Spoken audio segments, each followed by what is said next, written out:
ನಮಸ್ಕಾರ ವೀಕ್ಷಕರೇ, ಎಲ್ಲರಿಗೂ ಕುಸುಮ್ ಕಿಚನ್ಗೆ ಸ್ವಾಗತ. ಇವತ್ತು ನಾನು ನಿಮಗೆ ಮನೆಯಲ್ಲೇ ಸಿಂಪಲ್ಲಾಗಿ ದೂದ್ ಖೀರ್ ಅಂದರೆ ಹಾಲಿನ ಖೀರ್ ಹೇಗೆ ಮಾಡೋದು ಅಂತ ಹೇಳ್ಕೊಡ್ತೀನಿ. ಇದು ಪೂರಿಗೆ ಮತ್ತು ಚಪಾತಿಗೆ ಮಾಡಿದಂಥ ಕಾಂಬಿನೇಷನ್ನು. ಒಂದ್ಸರಿ ಖಂಡಿತ ಟ್ರೈ ಮಾಡಿ ನೋಡಿ, ತುಂಬಾ ರುಚಿಯಾಗುತ್ತೆ. ಇದಕ್ಕೆ ಬೇಕಾಗುವ ಸಾಮಗ್ರಿಗಳು, ನಾನು ಇಲ್ಲಿ ಇದಕ್ಕೆ ಒಂದು ಅರ್ಧ ಲೀಟರ್ ಹಾಲು ತೊಗೊಂಡಿದ್ದೀನಿ. ಅದಕ್ಕೆ ನಾನು ಒಂದು ಅರ್ಧ ಬಟ್ಲು ಸಕ್ಕರೆ ತೊಗೊಂಡಿದ್ದೀನಿ. ನಿಮಗೆ ಸ್ವೀಟ್ ಎಷ್ಟು ಬೇಕೋ ಅದು ನೋಡ್ಕೊಂಡು ಸಕ್ಕರೆ ಹಾಕ್ಕೋಬೋದು. ನಾನು ಇಲ್ಲಿ ಅರ್ಧ ಬಟ್ಲು ತೊಗೊಂಡಿದ್ದೀನಿ. ಇದಕ್ಕೆ ನಾನು ಪಿಸ್ತಾ ಸಣ್ಣದಾಗಿ ಕುಟ್ಕೊಂಡಿದ್ದೀನಿ. ಮತ್ತು ಇಲ್ಲಿ ಒಂದು 2 ಸ್ಪೂನ್ ಸಬ್ಬಕ್ಕಿನ ಬೆಳಿಗ್ಗೆನೇ ನೆನೆ ಹಾಕಿದ್ದೀನಿ. ಒಂದು ತಾಸು ನೆನೆದ್ರೆ ಸಾಕು. ಒಂದು 2 ಸ್ಪೂನು, ಒಂದು 1/4 ಬಟ್ಲು ಗೋಡಂಬಿ, ಒಂದು 1/4 ಬಟ್ಲು ಬಾದಾಮು, ಒಂದು 4 ಏಲಕ್ಕಿ. ನೋಡಿ, ಒಲೆ ಮೇಲೆ ಈಗ ಹಾಲು ನಾನು ಕಾಯಕ್ಕಿಟ್ಟಿದ್ದೀನಿ. ಇದೇನು ಹಾಲು ಫುಲ್ಲು ಅರ್ಧ ಆಗಬೇಕಂತೇನಿಲ್ಲ, ಸ್ವಲ್ಪ ಒಂದು 2-3 ಕುದಿ ಬರೋ ತನಕ ಚೆನ್ನಾಗಿ ಕೈ ಆಡಿಸ್ಕೊಂತ ಚೆನ್ನಾಗಿ ಕುದಿಸ್ಕೋರಿ. ಇದನ್ನು ಈಗ ಅರ್ಧ ಲೀಟ್ರ್ ಹಾಲಿದ್ರೆ 1/4 ಲೀಟ್ರ್ ಹಾಕ್ಬೇಕಂತೇನಿಲ್ಲ.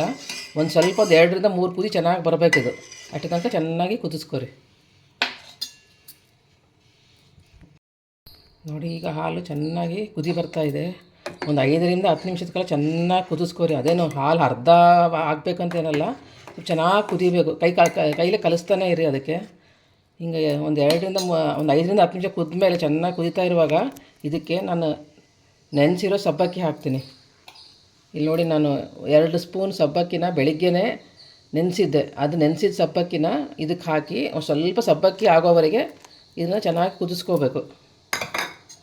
ತುಂಬ ಈಸಿಯಾಗಿ ಮಾಡ್ಬೋದು, ತುಂಬ ಟೈಮೇನು ಹಿಡಿಯಲ್ಲ. ಮತ್ತು ಹಾಗೆ ನೀವು ಇದು ಎಲ್ಲ ಖೀರನ್ನ ಫ್ರಿಜ್ಜಲ್ಲಿ ಇಟ್ಕೊಂಡು ತಣ್ಣಗೆ ಹಂಗೆ ಕುಡಿಬೋದು. ಪೂರಿಗೆ ಮಾತ್ರ ಒಳ್ಳೆ ಕಾಂಬಿನೇಷನ್. ಒಂದ್ಸಲ ಟ್ರೈ ಮಾಡಿ ನೋಡಿ.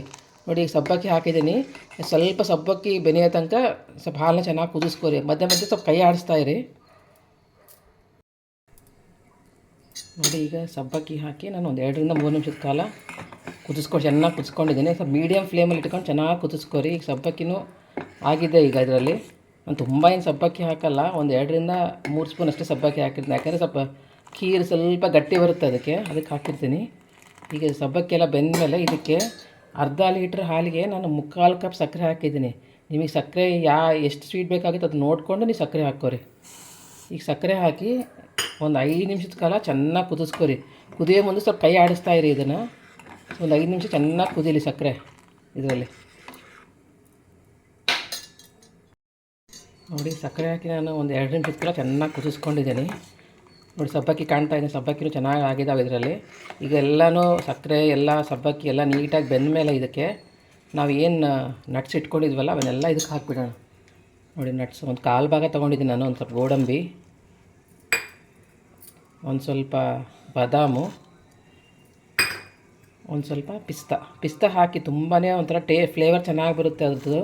ಪಿಸ್ತಾ ಹಾಕಿ ಒಂದು 2 ನಿಮಿಷದ ಕಾಲ ಕುದಿಸ್ಕೊಂಬಿಡಿ.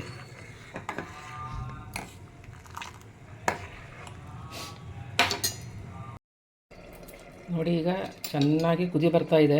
ನಾವೆಲ್ಲ ನಟ್ಸೆಲ್ಲ ಹಾಕಿದ ಮೇಲೆ ಗೋಡಂಬಿ, ಬಾದಾಮು, ಪಿಸ್ತಾ ಹಾಕಿದ ಮೇಲೆ ಒಂದು 2 ನಿಮಿಷ ಕುದಿಸ್ಕೊಂಡು ತುಂಬಾ ಗಟ್ಟಿ ಮಾಡ್ಕೊಬೇಡಿ. ಖೀರು ಅಷ್ಟು ಚೆನ್ನಾಗಿರಲ್ಲ.